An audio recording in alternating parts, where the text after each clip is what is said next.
आज की वीडियो में हम शुरू करेंगे चैप्टर नंबर 10 सर्कल। तो हमने 9th क्लास में क्या पढ़ा था कि किसी एक फिक्स्ड पॉइंट से बराबर डिस्टेंस पर एक पॉइंट्स का कलेक्शन बना है तो वो सर्कल बनता है।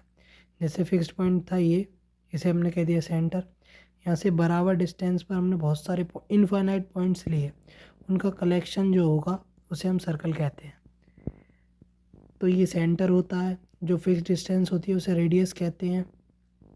ये सरकमफेरेंस होती है, सरकमफेरेंस 2πr होती है। ये बेसिक बातें हैं। इसका एरिया πr स्क्वायर होता है सर्कल का।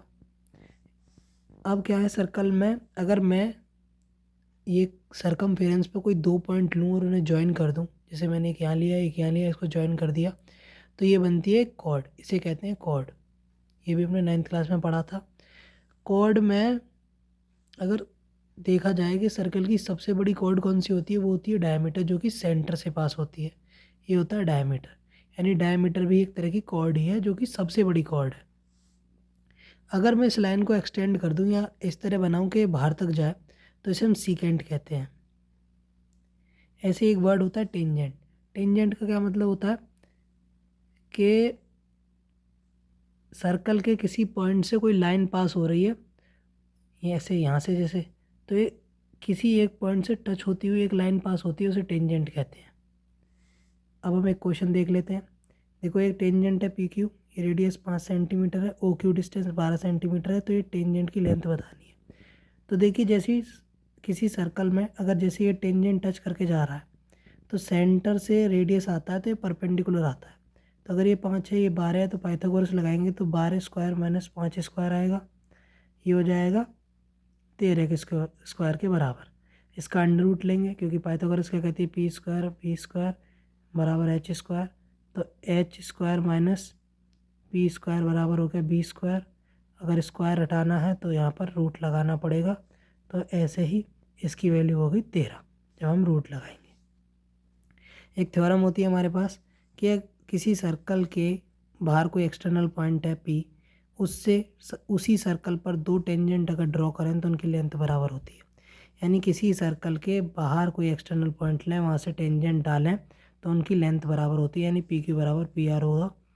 वो होगा कैसे, इसको यहाँ ज्वाइन कर लिया, ये रेडियस है ये भी रेडियस है, और ये सेंटर से यहाँ से ये लाइन जा रही है पी पर, ये पी है।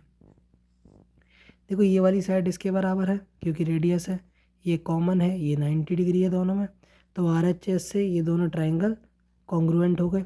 कॉन्ग्रुएंट हो गए तो बाई CPCT ये वाला साइड इसके इक्वल होगी, यही हमें प्रूव करना था।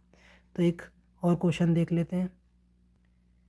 हमारे पास एक और क्वेश्चन है कि एक ट्राइंगल है, इसके अंदर एक सर्कल है, ये सेंटर O है जिसका रेडियस 4 सेंटीमीटर है, साइड का ये वाला हिस्सा 6 सेंटीमीटर है, ये वाला 8 है।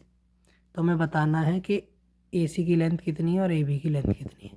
ये NCERT का क्वेश्चन है, अच्छा क्वेश्चन है। तो देखो अगर ये 6 है तो अगर गौर से देखोगे तो एक एक्सटर्नल पॉइंट है, तो ये 2 टेंजेंट इस सेम सर्कल पर जा रहे हैं तो ये और ये बराबर होंगे, तो ये 6 है ये 6 है। ऐसे ही अगर ये 8 है, ये एक्सटर्नल पॉइंट है, इससे 2 टेंजेंट जा रहे हैं तो ये 8 है तो ये 8 होगा। ऐसे ही ये एक एक्सटर्नल पॉइंट है, तो ये जितना होगा वो उतना ही होगा। अब मान लिया इसको x, तो ये भी x हो गया। तो ये वाली लेंथ कितनी होगी 6 + x, ऐसे ये वाली लेंथ कितनी होगी 8 + x। ये 6 थी ये 8 थी तो ये होगी 14। ठीक, ये हमने लिख लिया। हमने 9th क्लास में यूलर्स फॉर्मूला पढ़ा था, उसमें सेमी पैरामीटर निकालते थे। तो हमने एस की वैल्यू निकाली, इनसाइड का सम किया, 2 से डिवाइड लगाया, 14 + x I. Area of triangle का फॉर्मूला लगाया इस पूरे ट्राइंगल पर साइड्स की वैल्यू की मदद से, तो ये आया। अब हमें पता है इतने का एरिया प्लस इतने का एरिया प्लस इतने का एरिया, ये ACO OCB AOB, इन तीनों ट्राइंगल का जो एरिया है वो निकाल लिया हमने। वो कैसे निकाला, ये परपेंडिकुलर था, ये बेस हो गया, half into base into height वाला फॉर्मूला लगाया। अब इन तीनों का सम इसके बराबर होना चाहिए था, वो रख दिया, और x की 2 वैल्यू आई -14 और 7। -14 हो नहीं सकता क्योंकि पॉजिटिव वैल्यू होगी x की, x एक लेंथ है, तो हमने 7 ले लिया और -14 को नेगलेक्ट कर दिया।